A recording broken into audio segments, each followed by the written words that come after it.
Hello विद्यार्थियों, good morning. आपकी अपनी ऑनलाइन क्लास में आप सबका स्वागत है। रोजाना के समान आज भी अपन राजस्थान का भूगोल पढ़ते हैं। तो यहाँ पर लिख देता हूँ मैं राजस्थान का भूगोल, ज्योग्राफी ऑफ राजस्थान।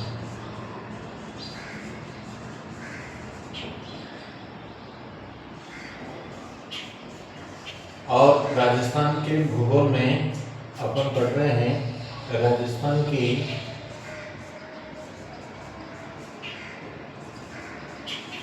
सिंचाई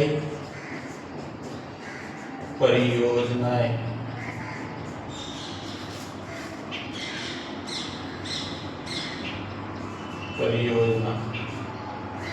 राजस्थान की सिंचाई परियोजनाएं। पिछली क्लास में अपन ने कल यहाँ पर जो सिंचाई के लिए नहरें है उसके बारे में पढ़ा था। स्टार्टिंग में अपन ने इंदिरा गांधी नहर के बारे में पढ़ा था। ठीक है, तो एक एक चीज करके अपन प्रत्येक क्लास में अपन एक टॉपिक पूरा करते हैं। ज़्यादा लेंथली और लंबी क्लास नहीं होती है अपनी, ताकि बोर नहीं हो। और रोजाना एक टॉपिक भी अगर एक क्लास से कंप्लीट करें तो धीरे धीरे करके एक तरह से संपूर्ण कोर्स पूरा हो जाता है। ठीक है, तो एक एक चीज को अच्छी तरह से समझना जरूरी है। ये नहीं कि एक साथ ही ढेर सारा अपन पढ़ ले तो उसमें से याद रहने की संभावना नहीं रहती। और दूसरी बात है, इसमें बाई डायग्राम समझना तो दिमाग में स्थायी हो जाता है। ट्रिक से समझने में दिमाग में स्थायी नहीं होता।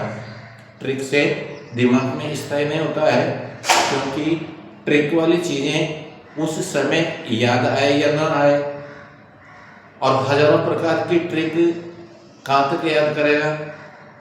और ट्रिक से अगर मान लो किसी प्रकार से उस समय में ट्रिक याद नहीं आई तो फिर उसका क्या। तो स्थायी नॉलेज रखना जरूरी है। ठीक है, तो बाई डायग्राम अगर कोई भी चीज को अपन पढ़ लेते हैं समझ करके तो वो दिमाग में फिट हो जाती है और स्थायी हो जाती है। ठीक, तो खैर ये बातें बाद में करेंगे। सबसे पहले अपन राजस्थान की परियोजना के बारे में पढ़ रहे थे।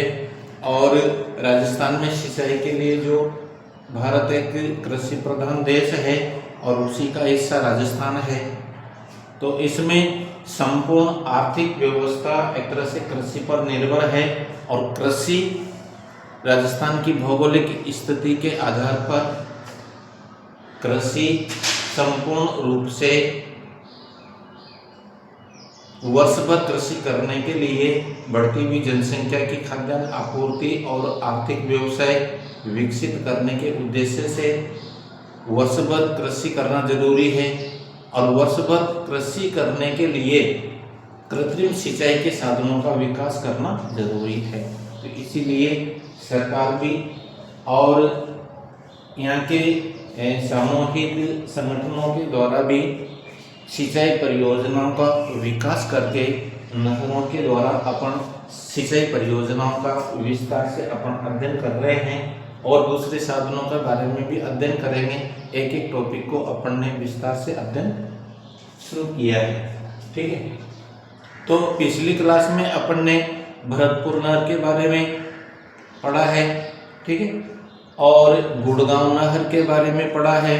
उनका उद्गम स्थान कहाँ से लिया गया है, राजस्थान के कौन कौन से जिलों में उसका विस्तार है, और कितनी भूमि को सिंचित करती है, कितनी बार कंपटीशनों में इसी प्रकार से बन करके आते हैं। उद्गम स्थान और राजस्थान के कौन कौन से जिलों में इनकी सिंचाई होती है।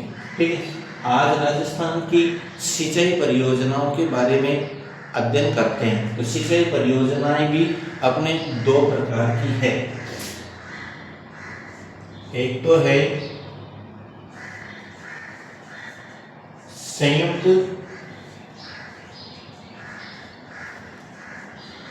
सिंचाई परियोजना,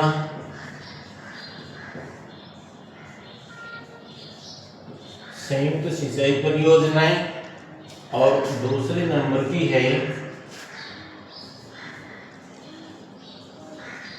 एकल सिंचाई परियोजना, ठीक है। संयुक्त सिंचाई परियोजना और एकल सिंचाई परियोजना। संयुक्त सिंचाई परियोजना क्या होती है, जो कि राजस्थान के बॉर्डर क्षेत्र में बहने वाली नदियों पर बांध बना करके और संयुक्त रूप से जिसके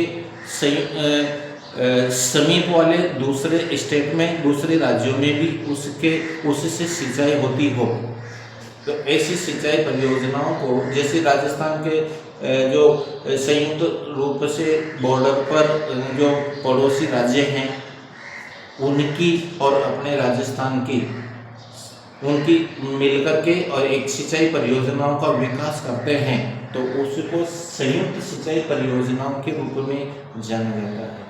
और एकल सिंचाई परियोजना वे सिंचाई परियोजना है जिन परियोजनाओं के माध्यम से जो नहरों का विकास किया गया है, वे केवल अपने राजस्थान के जिलों को ही सिंचित करती है, अपने राजस्थान में ही उनके सिंचाई का कार्य होता है। तो ऐसी सिंचाई परियोजना को एकल सिंचाई परियोजना के रूप में जाना जाता है। आप भी इसको नोट कर लेना। अब देखो, सबसे पहले संयुक्त सिंचाई परियोजना के रूप में पढ़ते हैं, तो कौन सी सिंचाई परियोजना है, उसका क्या नाम है, कौन कौन से राज्यों में सिंचाई करती है और राजस्थान के कौन से जिलों में उनकी सिंचाई का कार्य है। इस प्रकार से क्वेश्चन बन करके आता है, ठीक है। तो ऐसे उद्देश्यों को ध्यान में रखते हुए अपन इसका अध्ययन करते हैं। तो संयुक्त सिंचाई परियोजनाओं में सबसे पहले कौन सी सिंचाई परियोजना है, कितने प्रकार की है। देखो, भाखड़ा नांगल परियोजना पहली है, भाखड़ा नांगल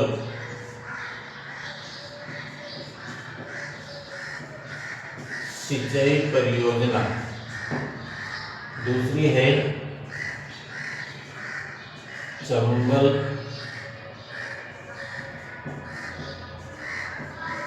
सिंचाई परियोजना।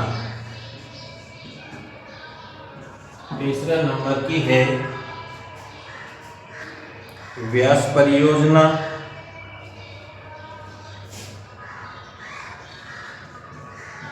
व्यास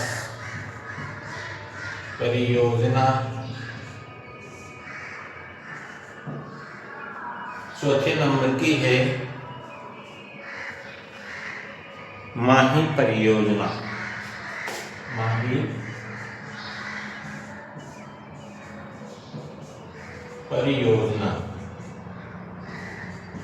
तो ये एक संयुक्त परियोजना है और ये परियोजनाओं, इन परियोजनाओं के माध्यम से निकाली गई जो नहरें हैं वे संयुक्त रूप से है, यानी कि राजस्थान के साथ साथ में दूसरे पड़ोसी राज्यों को भी सिंचाई के लिए कार्य करती है।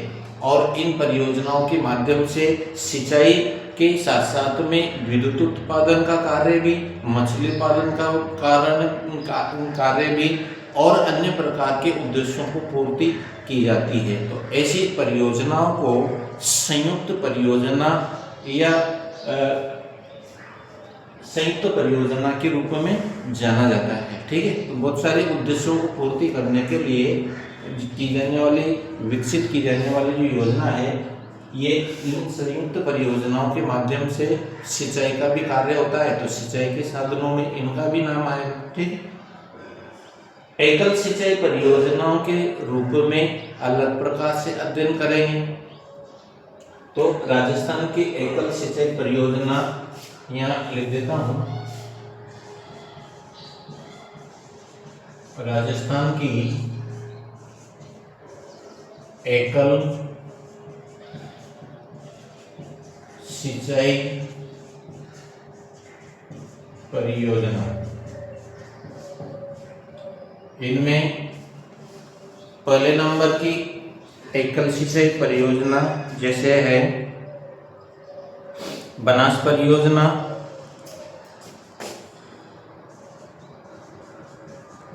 बनास परियोजना,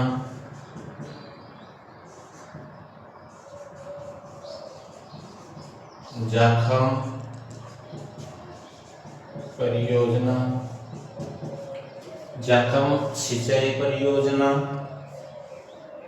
दूसरा है मेजा सिंचाई परियोजना,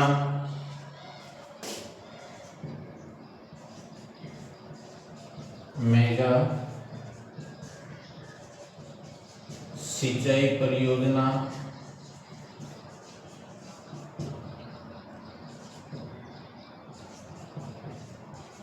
मोरेल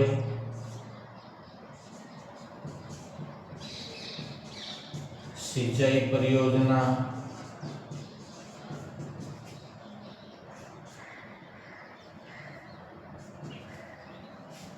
और 5वें नंबर की है पार्वती सिंचाई परियोजना, पार्वती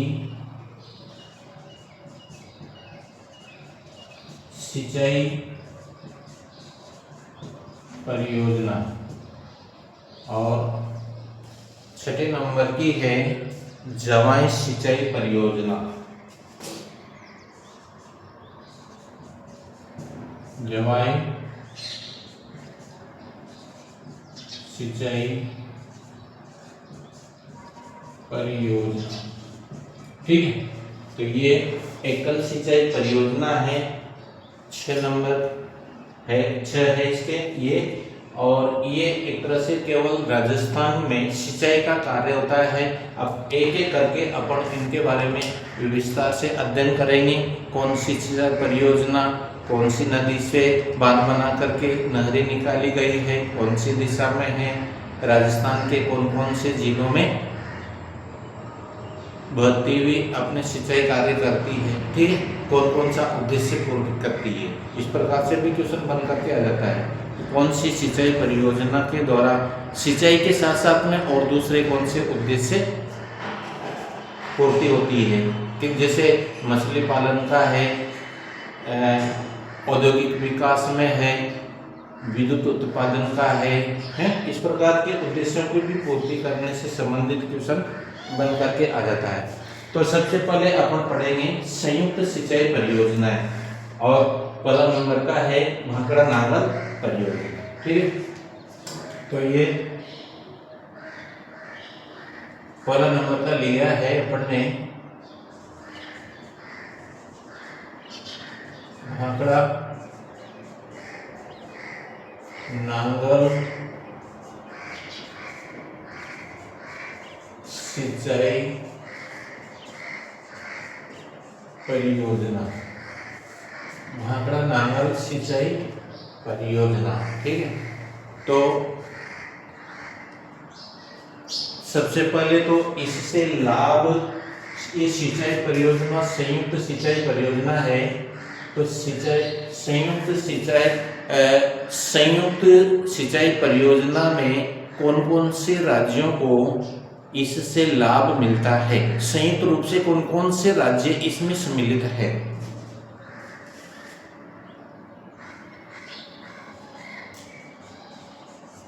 संयुक्त राज्य राजस्थान,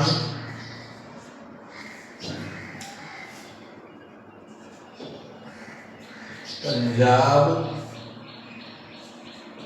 व हरियाणा, यानी कि इस भाखड़ा नांगल सिंचाई परियोजना में कौन कौन से राज्य सम्मिलित है। कितनी बार क्वेश्चन पूछ करके आ चुका है। ठीक है, तो कौन कौन से राज्यों को ये लाभ पहुंचाता है, जोड़ी बना लेता है ऑप्शन में, किसी में क्या नाम से पंजाब, हरियाणा, राजस्थान, जम्मू कश्मीर, इस प्रकार के मध्य प्रदेश वगैरह कुछ भी मतलब उसमें सम्मिलित कर लेता है। आपको ये ध्यान रखना है, राजस्थान, पंजाब और हरियाणा की संयुक्त परियोजना है कौन सी, भाखड़ा नांगल परियोजना। और दूसरी बात है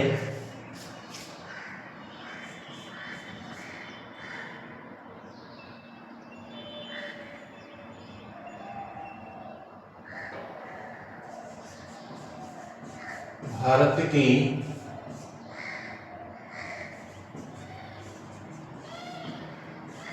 सबसे बड़ी परियोजना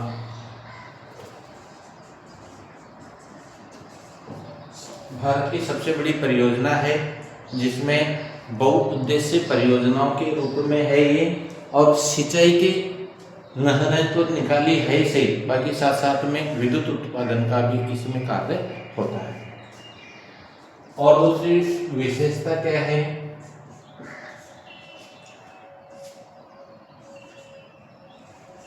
यह सतलज नदी पंजाब में सतलज नदी पर बांध बनाकर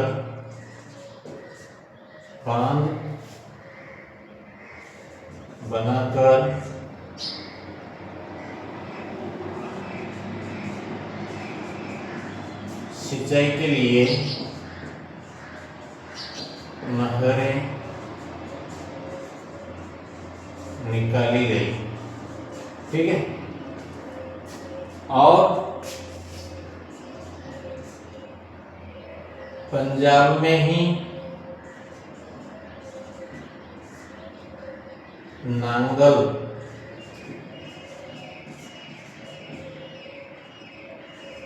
नामक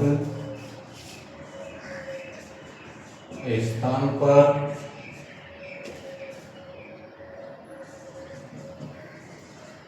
बांध बनाकर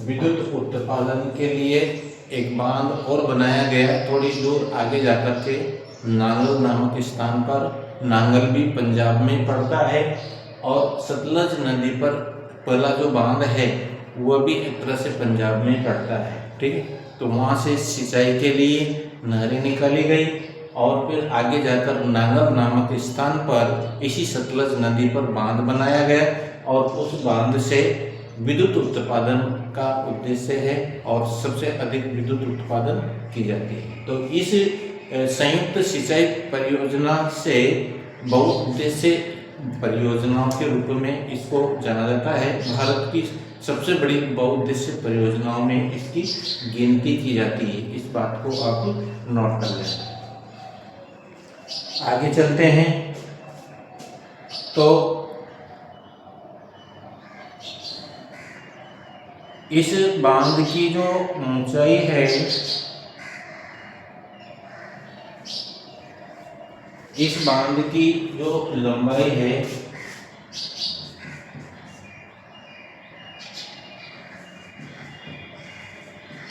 बांध की लंबाई 578 मीटर है, और ऊंचाई 276 मीटर है। बांध की ऊंचाई 578 है और ऊंचाई 276 है। राजस्थान का मेन है। राजस्थान के कौन से जिलों में और कौन सी दिशा में इसका लाभ मिलता है, मेन तो अपने सिंचाई परियोजनाओं के रूप में पढ़ रहे हैं। मेन उद्देश्य अपना सिंचाई परियोजना के रूप में है। तो राजस्थान के उत्तरी जिलों को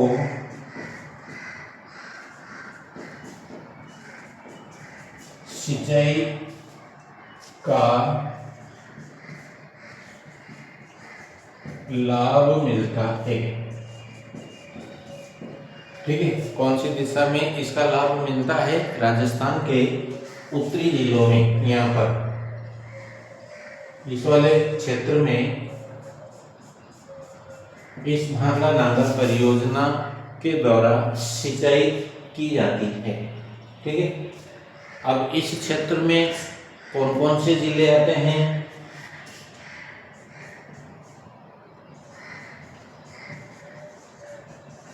राजस्थान के गंगानगर व हनुमानगढ़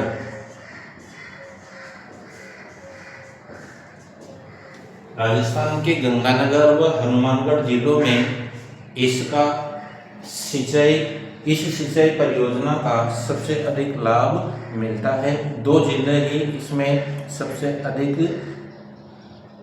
सिंचाई का लाभ उठाते हैं। ठीक है, अब देखो गंगानगर में तो 1.15 लाख हेक्टेयर भूमि पर सिंचाई होती है।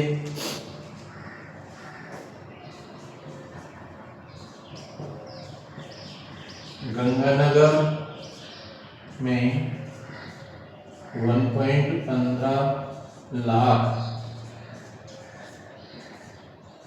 हेक्टेयर भूमि पर तथा